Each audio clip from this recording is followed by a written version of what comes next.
Okay. All right, I guess we are recording. So good morning, everyone. Just to update you a little bit here. So Scott Sporty, who is our chairperson, is right now in Sonoma, and his internet just went out. So he might be joining us by phone, or his internet might be coming back on. But in the meantime, I'm going to take the first few slides for him and kind of get us kicked off. So the first thing I'd like to do is to apologize to all of you for not keeping you up to date. Well,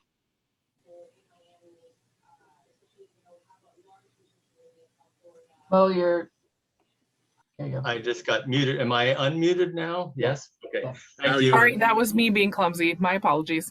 Oh, okay. So I'd like to apologize to everybody for not keeping you up to date. This has been one of the weaknesses of our committee, and we are going to try to make more frequent reports to the council, SFNA, and our entire community as we move forward. So today we're trying to catch you up. We have been doing a lot of things, and there have been, and we're going to divide this up. For each one of the members, we'll take a section of what we've been dealing with, and we will then report on that and have questions at the end. So if we have the next slide, please. Oops, there we go. So these are the members. Scott, as I said, for some reason has no internet connection, but may join us.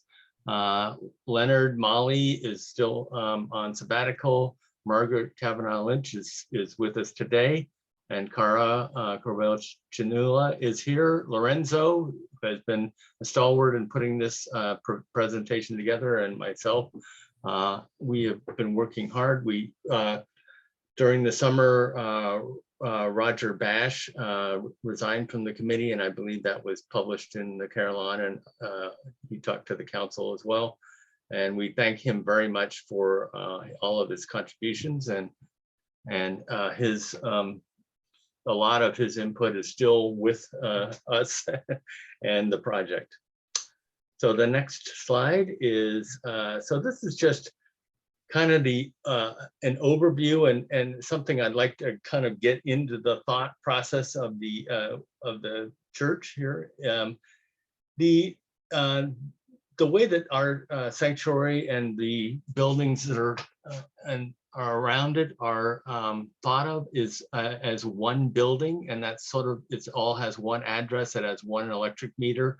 And the way that we've applied for the permit is as a rebuilding of a wing of the building, the new community hall, as you can see it down there in the lighter color. So it is, you know, there's some technical reasons for that, but this is the way that we're now thinking of this is, you know, an addition to the church got destroyed, and now we're replacing it. So I think the next slide is going to be Cara. So. Thank you, Mel. Okay, so the next slide. We presented these conceptual designs back in May of 2020 that were developed by our architect. And as you can see, as the new community building, we have a physical structure here, as well as some outdoor space around the outside called the courtyard. So this is significantly smaller than what we had there before, but we think it's going to work really, really well. There's still a large assembly area. This physical building is 2 floors, so the classrooms are upstairs. Downstairs is the kitchen, a library, kind of multi-purpose space, some offices, single-use bathrooms, and then a kitchen with access to the front, the front terrace area, ramping going up the back from the parking lot. So as we move forward, these conceptual plans were part of the blue sky process when we asked our questions with the listening sessions and the meetings and the surveys taken. You had requested flexible space, a full service kitchen, administrative offices, a library, flexible workspace, classrooms, flexible meeting rooms, a music room, and more outdoor space. Additionally, we were very concerned about circulation from the existing complex so that we fit in well. And the new hall to move people easily into the new space.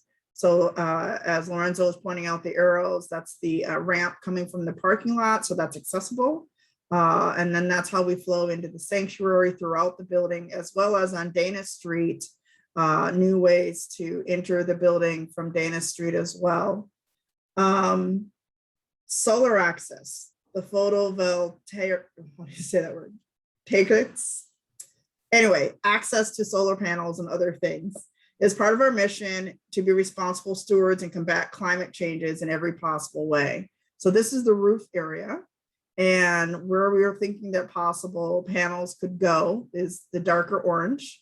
The big arch is how the sun hits us throughout the day. And we have made plans for that as a possibility. Not right away, but definitely we're building towards having those panels installed at a later date.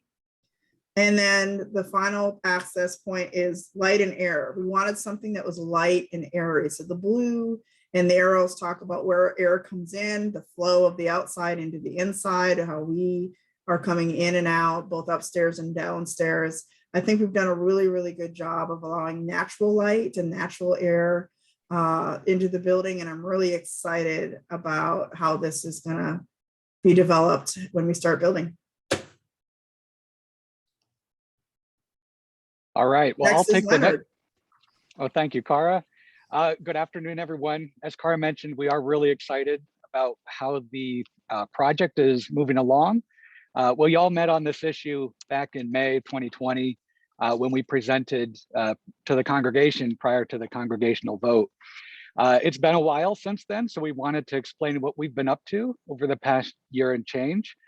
So on the next slide here, you'll see in a little bit more greater detail than was provided in the Caroline article. But here's a timeline of the steps that we took. And at first glance, the first thing you can see is that we've been pursuing multiple parallel paths. So working on many things at the same time. When the congregation blessed the direction with the vote in June, we began refining our design and schematics to a level of detail necessary to price or determine the overall cost for the project in greater detail. Meanwhile, on the third line, you'll see that we got some great minds together to better understand how to navigate the City of Berkeley's planning process and how our approach could be best defined to make the project as efficient and cost-effective as possible. And as Mo will explain shortly, we did some value engineering to further refine our project to make sure that it fits within our budget. And late last year and early into this year, we worked on that. As well as Margaret, who will explain after me, all the various meetings that we've had with city planning staff to determine how our project can best comply with the city requirements and make sure that that all that information informs the plans that we're putting together to send to the city planning group. So with the next slide, please. So we've been having weekly meetings. A subset of this group has been meeting weekly with the architects. We've had other meetings with experts, both on the costing side and the various planning disciplines to refine our work. And the one thing I wanted to reiterate here is how much of this is an iterative process. So we're constantly evaluating how to best position the project to move through the planning process with the city. And we're using that information to help inform the cost for the project to make sure we stay within budget, and vice versa. As we refine our budget and look at the cost of the project as it's developing, that also informs the type of project that we will be submitting to the city. So it is a very much an iterative process at a very high level, but I'll pass it off to Margaret, who will talk in greater detail about the city planning permit process. Hi, everybody. Thank you for joining us. I see over 41 participants, and that makes me super excited. It's been a long a long journey. Sometimes it feels like it's in a tunnel. Because of my day job, I've been given the opportunity to explain what we've been doing with the city of Berkeley in the last couple months here. So next slide, please. Yeah, so that's kind of a good visual. As some of you know, I am a city planner, and on good days, urban planning helps the community realize its best vision for what a city could be. On other days, it can cause people to move in a circuitous route that can cause one to feel like they're on a roller coaster, like without their consent.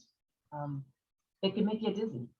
And I went back as preparation for this presentation. I went through our emails, and it was a bit dizzying, honestly.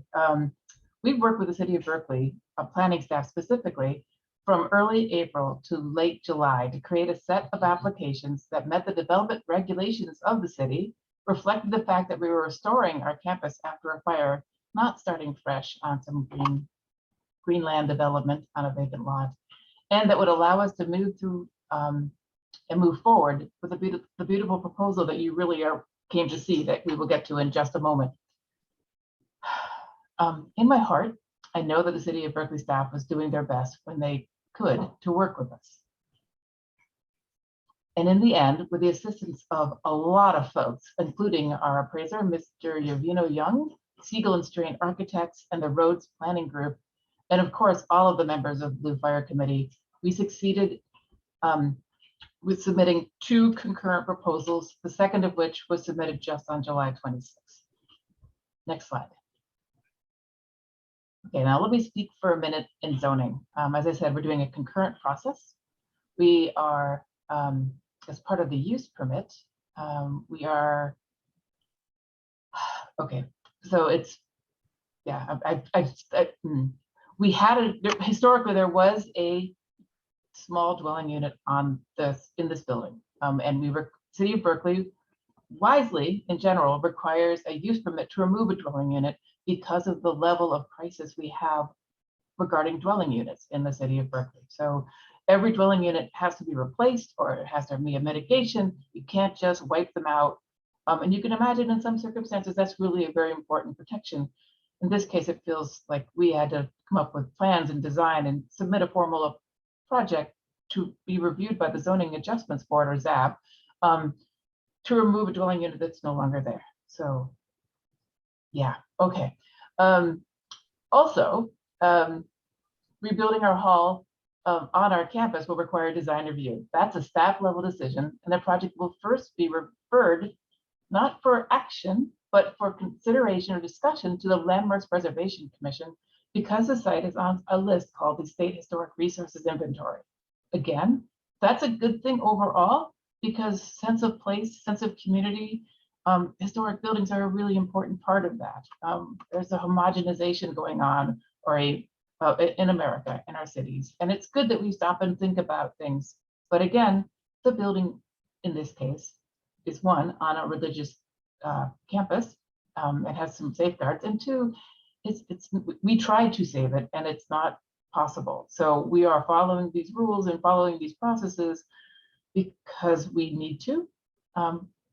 But it's been very frustrating, and it's pretty exhausting. So the design review decision, which is that's the body of action, it's worth noting that that decision is appealable to the Zoning Adjustments Board, and any decision of the Zoning Adjustments Board is appealable to the city councils. All of these actions occur at public hearings, which may be in Zoom or they may be in person. And this is where I want to swing back and ask all 40 of you and as many friends as you can bring we will bring out when these hearing dates are set. We will send out the Zoom links. Please come. It's a saying in my profession that democracy is run by those who show up. So we're gonna have a lot of opportunity to present our love and compassion for the city of Berkeley and our need to keep this project moving forward. So we will keep you posted, and that is one of the many ways we will keep you posted going forward. But that's where we are. We are moving in both those processes concurrently, and we hope to keep you impressed by the speed in which this all moves forward. How's that? So that's my section. Next slide. I'm going to hand it over to Mo Wright. Thanks, Mo. Okay. Yeah, so I have been on the group of people that are dealing with the pricing, and I will give you a short explanation of that. So next slide.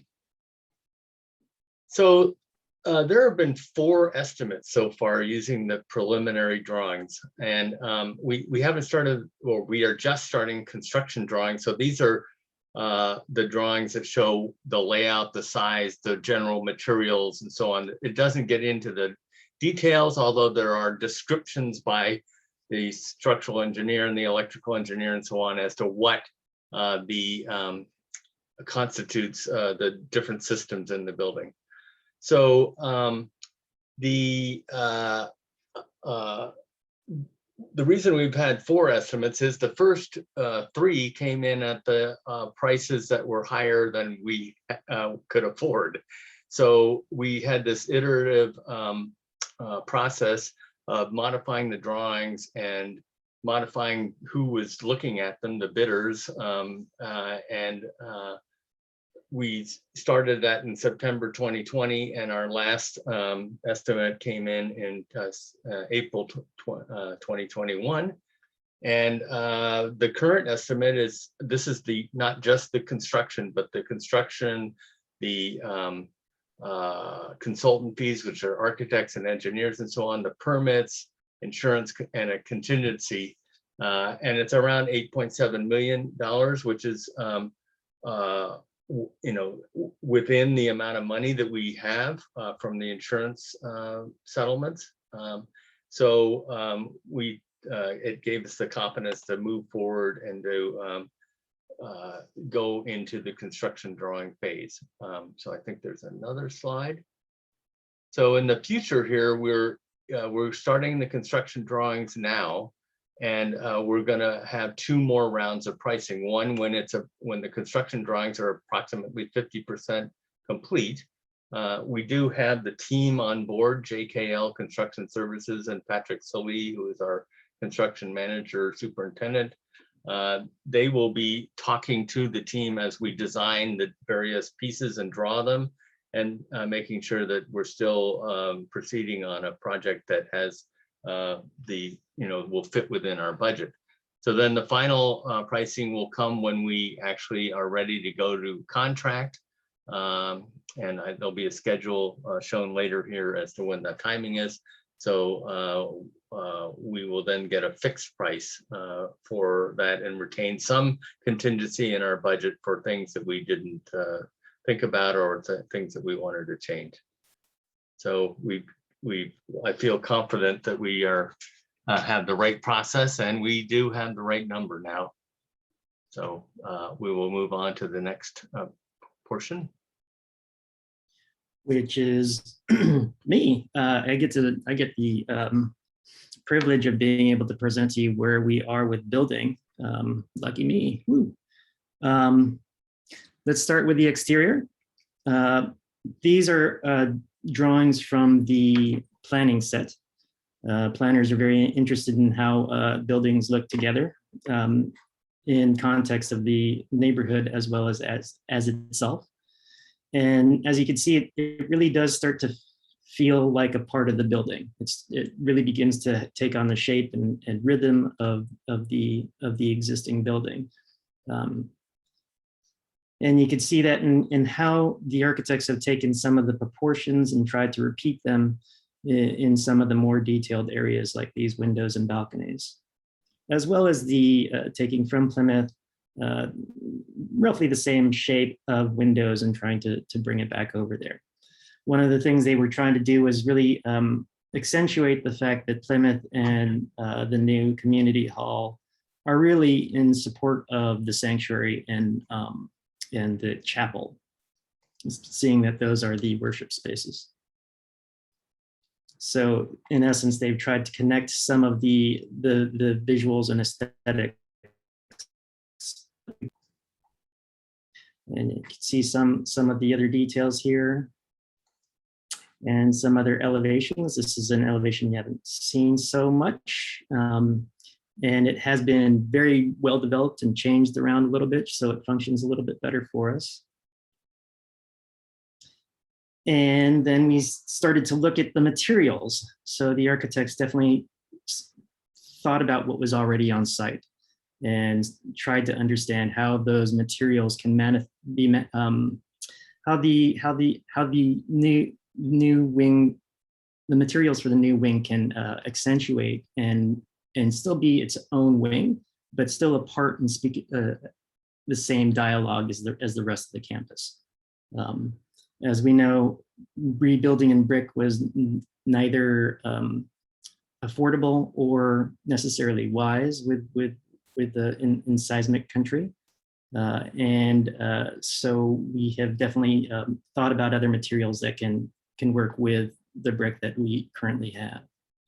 And you'll see some, so what we will be doing is using cement plaster and some brick tile at the base to be able to tie some of those ideas in together. And then they of course looked at color to try to understand how the colors could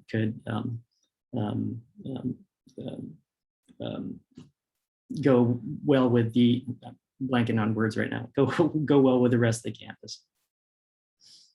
And here's a light rendering of how the shades and colors can probably and will probably relate to the older parts of the building. You can see where some of these materials are going to be brought out. So there's a lot of subtlety in the differences, with some highlighted areas that serve as bases. The roof, some of these middle bands, and of course the base of the building. And this is a very highly rendered version of the building that's set in its space. It really gives you an idea of what the building is going to look like. And it was important to get through all these details, including the pricing, because once we submit to planning, we're kind of committed to the visual of the building.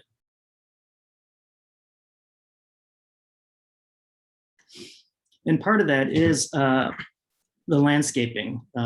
This was one of the areas where value engineering did need to happen. So we scaled back some of the design in this area. But as you can see, there's still quite a bit left over of trees that we could bring in to bring in shade, especially along the southern facing windows here. But also some of the work that needed to happen was to design how the ramp was going to work. We had to go through a couple of different iterations of how the ramp would work, and even something very odd came across from the landscapers that may have saved us some space, but ultimately what we needed to do to make the ramp work was have it double back here, which turns out to be fine. I think it's a good thing for us to present to anyone who needs to use the ramp some kind of experiential space that is enjoyable. So we and the architects have been very cognizant of the idea that everyone's experience should be enjoyable, even if you have to take a ramp up. Another rendering of how that looks in 3 dimensions. You'll see that the ramp moves up here. There's going to be a gate that will control access to the main platform. The gate should be right here. We also have stairs alongside here for pedestrian traffic. And the platform has gotten a little bit smaller, but has pretty much retained its size. Just a few additional planters here. And then this is an odd rendering, but this is from above the balcony, above the 2nd floor. You can get an idea of how this space is going to start to look. So moving inside into the interiors, there have been a few changes from the conceptual plan, and that was primarily that we moved the kitchen over. We moved the kitchen over to be adjacent to the sanctuary. Now this gave us a little bit better access to the terrace space from the hall here. And but most everything else has been retained. Another area that we have dropped in value engineering was the basement area. The only thing we have down there right now is a mechanical room and some access to that. And again, that was primarily because we really needed to limit, we needed to find places to cut wherever we could. And an extra stop on an elevator was one of those areas. So other things about the first floor, some of the design changes is that we're still keeping this platform here. There's not really an additional terrace out here, but we have added some access to this green space through this balcony for the classes above. We'll see that in a second. And they have concentrated on trying to make this cloister area a part of the entry space for the hall. We'll see how they do that there in a second.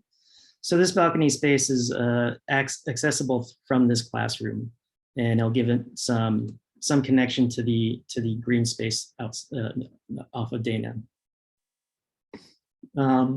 But mostly the spaces have been retained. I mean, pretty much the same. We've definitely gotten some more detail as to how these spaces will be finished and what they will be furnished with, especially where tech is concerned. And the assembly hall has been designed in a way that is very light and airy. We have worked with a couple of different designs, and the committee felt that this was a proper direction to go. It definitely has a much lighter feeling than what we see in the sanctuary. So the space is very distinct. You know, one of the things that Molly really imagined the space is serving, like the youth and children to be able to feel like this is a space to play in, and yet it's still a beautiful space to see a performance in and just to occupy, and let's see it from a different perspective. And again, we have hipsters in it. We're hoping to attract hipsters, so there you go. But a lot of the details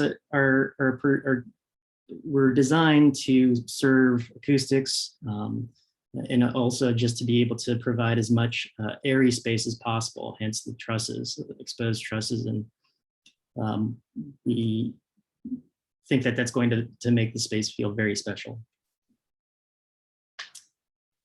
So the next steps, this is the schedule provided by the architects, Siegel and Strain. We are right here at the pricing set, the permit set, and they are beginning process of the demolition drawings, which is another track that we will be following. Then the demo drawings will be reviewed, and then right before demo period, demo drawings review starts, we expect to have another pricing set somewhere mid-October. And we'll get through construction drawings through 85%, and here's where 100% construction drawings goes. And theoretically, we can start, hopefully we'll be able to start a demo sometime before the start of construction. So we're trying to parallel track that around here. So that way we can shorten the construction time. We do expect the duration of construction to be 12 months. So if we do follow this path so we begin construction in May 2022, and we should have a building by May 2023.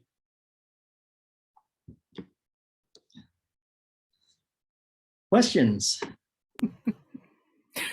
I just want to jump in and ask us to take a moment to like do our ASL applause, because this team has worked so hard and put so much time and energy into a project that is really challenging to try to get all of our needs met with these limited resources. Amazing. So thank you so much, Blue Fire team, for taking this project and running with it and bringing it here with a real vision of where we're headed. Fantastic. I have a couple of questions from the chat that maybe we can start with and then move into what other questions people have. The first question, I want to ask if we can say it out loud. If Margaret would be willing to say out loud the answer to the question about, do you have to be a Berkeley resident to show up around those council meetings or public meetings where decisions are being made, in case people were not watching the comments all along. So maybe we can start with that. Sure, yeah, and thanks, Kate, for bringing that up. So no, you absolutely, we are all members of the Berkeley community. And as a community member, we are welcome to speak at public hearings regarding, well, welcome to speak at public hearings. And we are twice as welcome, if you can radically welcome, to use our phrasing, to come and speak when it's our project is under discussion. So please feel free to come and speak as a member of what makes Berkeley wonderful and diverse. Fantastic. Thank you. Everybody who is an interested party in this construction project, which is all of us, are members of the Berkeley community. Thank you for that.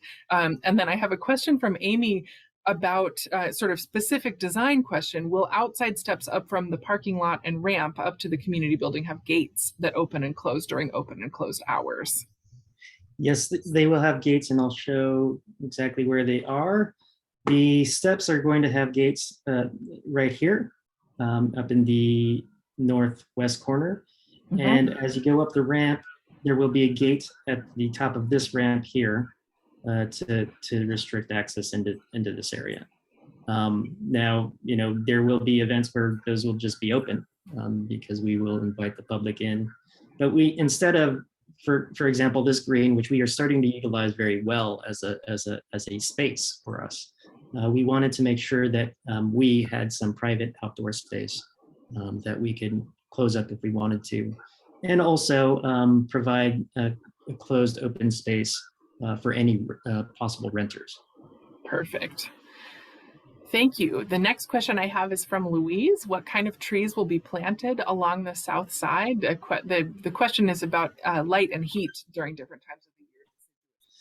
Well, the south side is a bit tough because one of the things we have realized, and maybe it's getting worse, is that deciduous trees might not be the best option for us on the south, just because we may need that shade. December 21st, when the sun is at the lowest point in angle during the year, is sometimes a very warm day.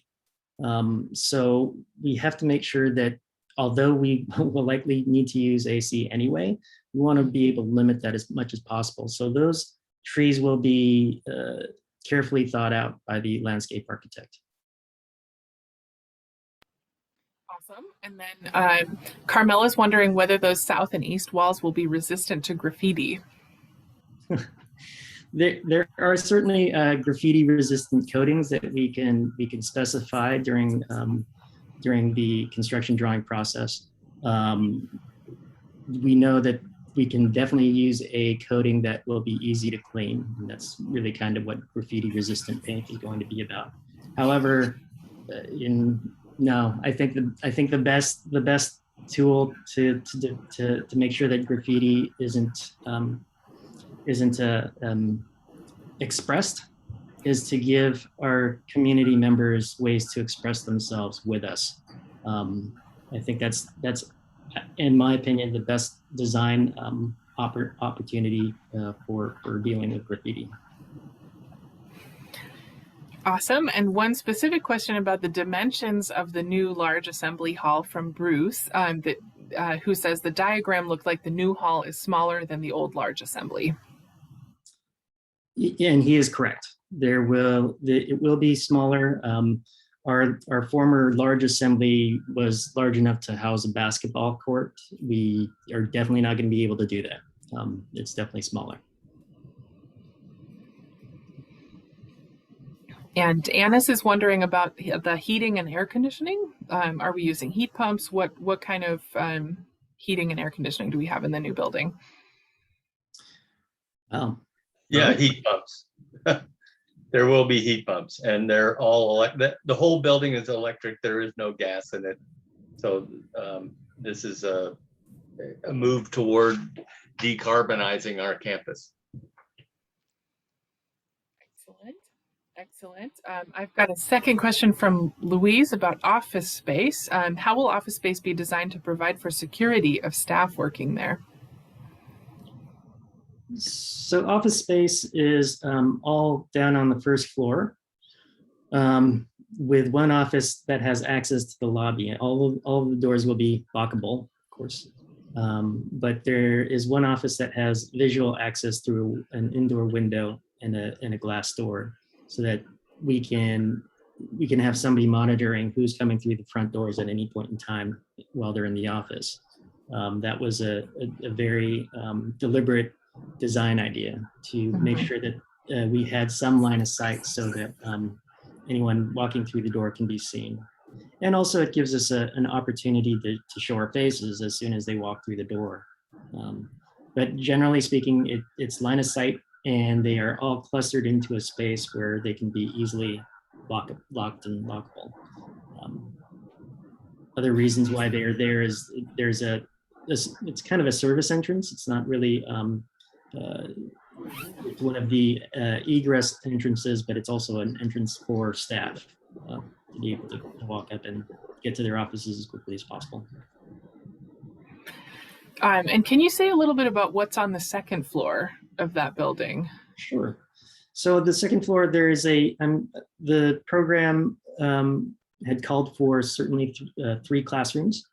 So one of the classrooms is a larger one that would theoretically be a lot more amenable to using media in it.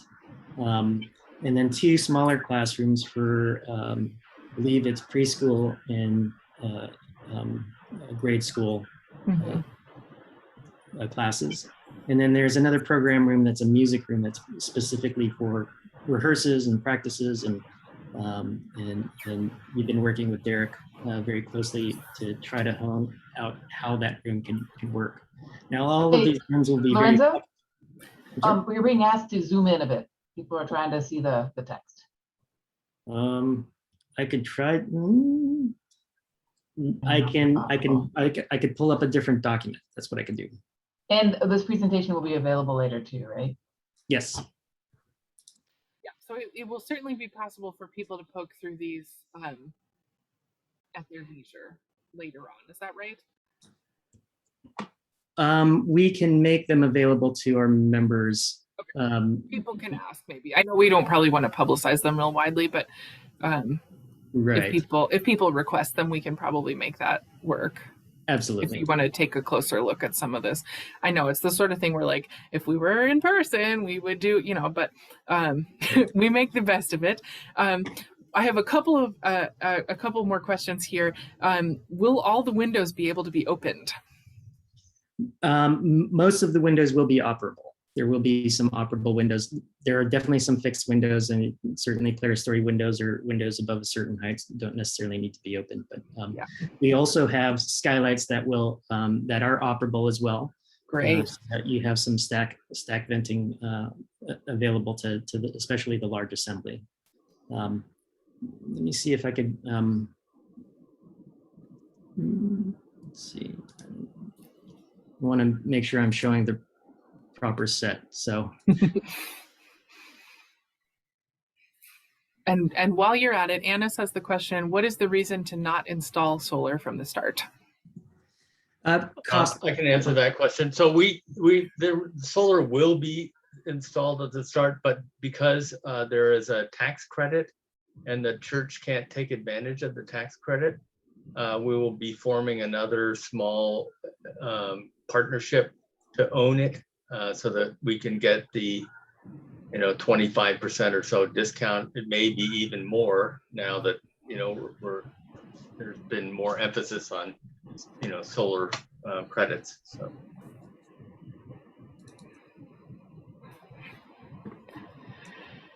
And then Susan has a question. What happens to Durant House?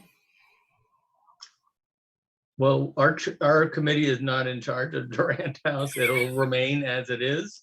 We'll move the offices out of there, and I guess we'll still use it for program activities.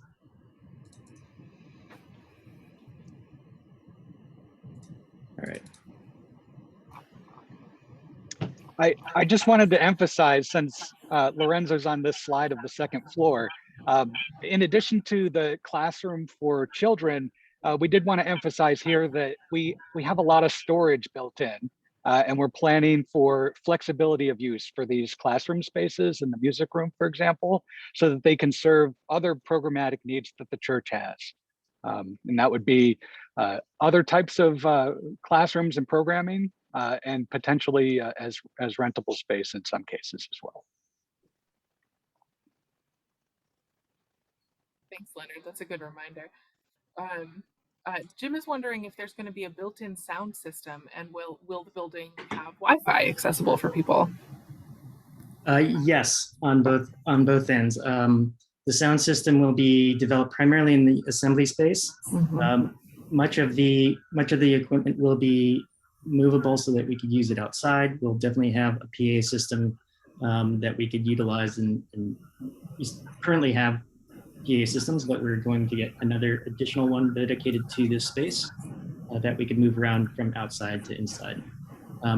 We also, the assembly room will be fitted with speakers as well. So.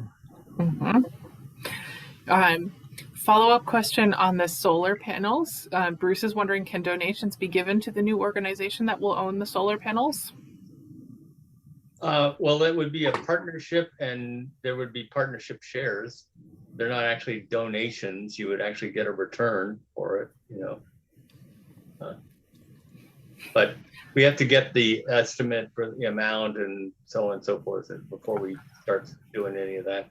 But everybody in the church and beyond will be given the opportunity. Thank you.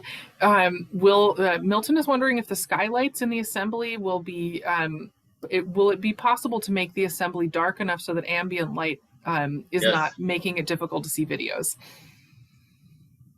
That's a Yes. yes. Yes. Yes, it is. I know the answer to this question too. It can be dimmed. The plan is to be able to see videos in there for sure. Yep. Yeah, right. What is the total number of bathrooms included on each floor? The total number of bathrooms on each floor is 3.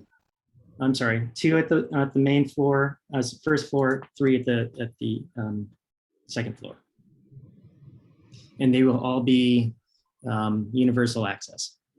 I'm sorry, Unisex, right? yeah, unisex. Yeah, they'll all be single. They'll all be single stall, so that people can use them for a variety of reasons.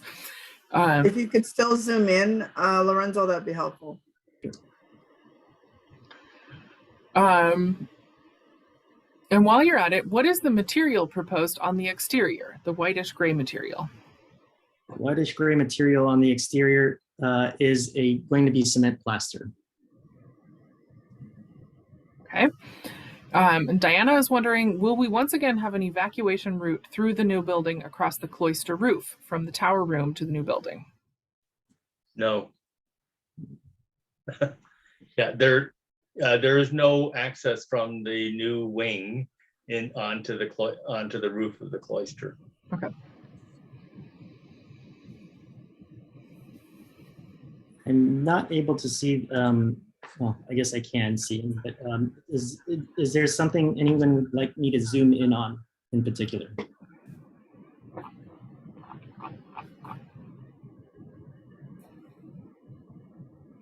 If you could walk us through this space where the classroom, is this where the offices and stuff are, that would be helpful. Just point out where areas are. Sure. So the cloister entry space is going to now be this existing square area. How that is going to work is we are going to create we're going to build a skylight over here. so that there's more light and allows people to understand, and some sconces to make this space feel more like an entry. And that will go into lead to these doors that are the lockable doors into the lobby. There's a little greeter's desk so that on days where we expect a lot of traffic, or if somebody needs a greeting rental, if the rental needs a greeter, there's a space for that. And that's broken up into this office, administrative office. And again, as I mentioned, very, very transparent wall here so that they could see who's coming in. And that has access to this office space. And then we got a couple of other office spaces for the associate pastor and the lead pastor. Elevator, again, all of this is kind of service. So we have an elevator core here with a mail room and some storage. Storage should be large enough to fit a grand piano in there. The assembly space is going to be designed with 2 stage areas. One is how we see it here, and another stage area will be on this end at the east end of the building, or the east end of the room. Adjacent to all this is the library meeting room.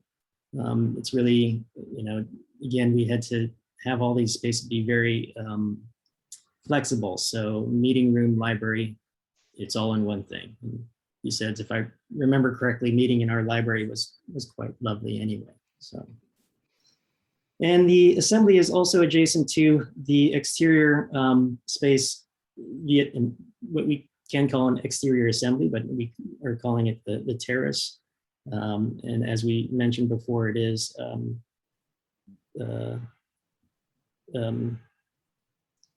I'm sorry, this is not the current drawing set. I apologize. But regardless, it's still going to be accessible, and we could bleed out if there's a, for example, at a annual meeting, you may need to have tables out here as well as tables inside the assembly space. But yes, these are close enough. And someone, wait a minute, before you go, someone had asked specifically about the kitchen. Oh, yeah, that's right. Okay, so the kitchen is adjacent to the lobby, and it has pass-through windows so that we can have coffee available as people are sitting in the lobby. The kitchen will be up to code and will be a professional kitchen. We believe that that's going to allow us to advertise that and allow us to make the space more rentable. It'll be set up as any other kitchen would be, lots of stainless steel, easy to clean. It is not necessarily an office space or anything. We certainly have room, as they have set a table in the kitchen for a possible meeting space, but it's really prep space. One of the things I want to mention as a non-architect is the flow of it, right? And I've been very taken aback by the architects on our team and Stiegel and Strain is the flow of it, right? So there's Northern California is one of our many assets, is our indoor-outdoor environment, right? So having this assembly space that flows into the outside terrace space and having the kitchen kind of a central thing that can serve all of these areas, and then having the office staff, they can see everything, but they can actually, they're in their own corner, right? So they're not, everyone can focus on what they're doing, but the way this flows and the way the meeting room and the library work with the assembly space, I was just, as a person who doesn't do this at all for a living, this component, I was really happy, super happy about how all this will work and how it was very thoughtful in how it was put together by members of our team. There's a few more questions from the chat that I want to call out. The first one is the question about the maximum occupancy for that large assembly.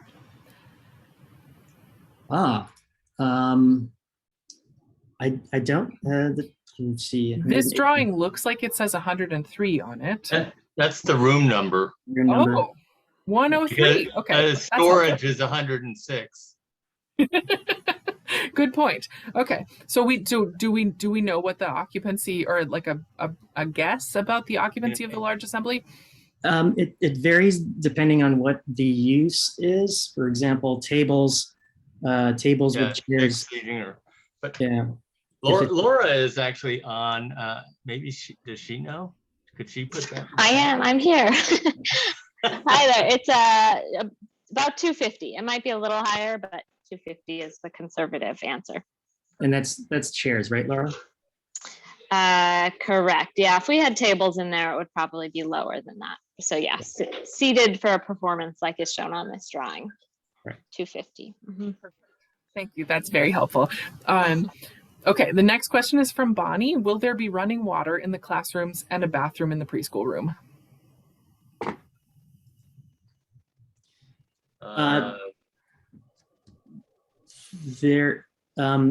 No.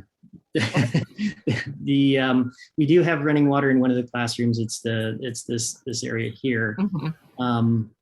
However, and we also Actually, have. it shows it in the other ones, but I don't know that we've gotten to that detail yet. Okay. Yeah. Can you walk us through the second floor, please, Lorenzo? Sure. So so we would be coming up the stairs here or coming up the elevator here. So this is your circulation core with a little bit of space. There is a little area for seating, enough room for seating. And this is your main hall that has access to all the rooms. So program room 2, 3, and then the music room, as well as the media room. And then of course, access from this hallway to the balcony.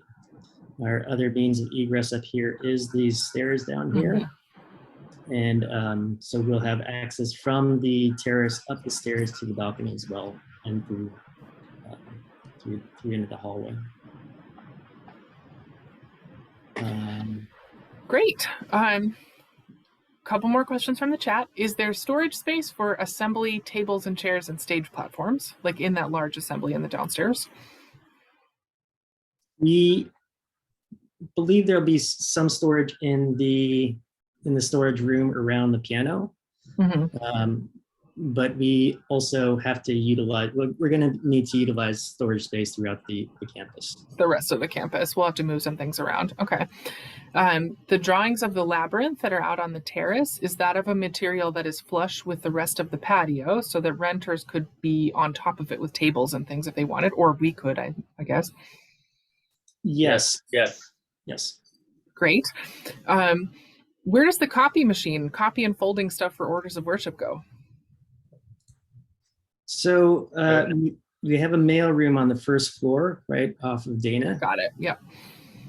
So paper stuff goes in the mail room. Correct.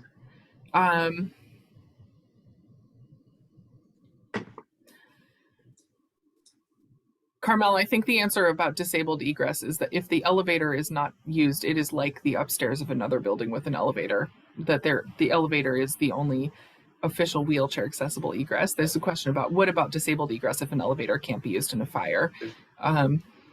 Probably the top of the stairs is the place you go to and then you get rescued. That's usually how that goes on a second floor, unless somebody knows something different. Yeah. Yeah. There's no ramp to the second floor. Right. Yeah. Bruce is wondering how many people could sit down for lunch in that hall if it was like the lunch of the annual meeting. I'm going to ask Laura for help on that. Yeah, I don't know. I mean, Sure. I think that's probably more like 100 to 125, but we can, I think we've drawn that at some point, so we can look back at that, but I would say 100 is probably the safe answer there. Yeah, I remember there's also different configurations that we could utilize to get a couple other people in there. Yeah, if you're trying to stuff the most people in, you probably make a whole bunch of long tables and try to compress that direction. And the good thing about this sort of indoor-outdoor stuff is that we can open all the doors and put some people out on the terrace. Probably. Does that sound like what you might imagine? yeah. Yeah. Yeah, that was definitely part of the design process and figuring out how big this room was going to be. Is, granted, it's the first weekend in February, sometimes really cold, but yeah, sometimes not. Sometimes not. Yeah. Well, we could change that date if we wanted to. It's a good point. We could. Can make it December 21st, and that would be one of the hotter days of the year. That's right. Who knows what next February will feel like, or the one after that. Melissa's wondering about the western side of that assembly. Does it open up to the courtyard, to that terrace space, to make it one unified space? Looks to me like there's two sets of doors. Actually, Yeah. these are kind of like accordion-like doors. They will Nice. fold into each other and roll out to become a wall, but also this then becomes all open. Cool. I think we have. That's awesome. True California living. Indeed. Yeah, that's. I think these renderings show it best, actually. Oh, yeah. Okay. Wow, that is cool. Look at all those hipsters that are going to want to come be part of our building.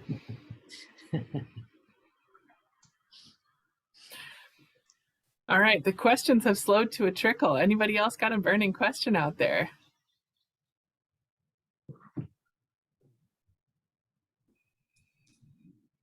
No?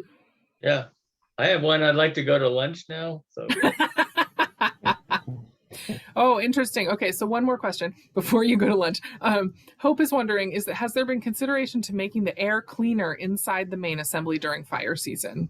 What mechanism do we have for giving ourselves indoor space where we can breathe? Our HVAC system will be controllable so that we'll make sure that we are pumping the proper amount of fresh air through filters.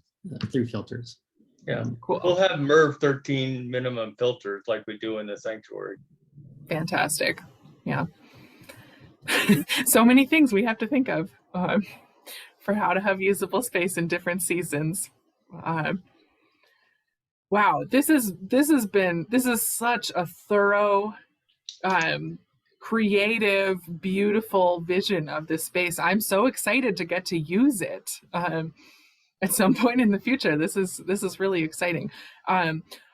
We are going to all be on the edge of our seats waiting for you to tell us when we should show up to various public meetings to express how excited we are to move forward with this project and how grateful we are for the city letting us do that in a timely fashion. So we will be waiting for our marching orders for where to show up. If there are other things that the rest of us should be doing in the meantime to support this moving forward, we'll look forward to hearing more. And for now, let's just all really thank the Blue Fire Committee for this presentation and also for all of their work that went into bringing us to this point. Also thank Siegel and Strain for all their hard work as well. Yeah. All right. All right, I'm turning off the recording.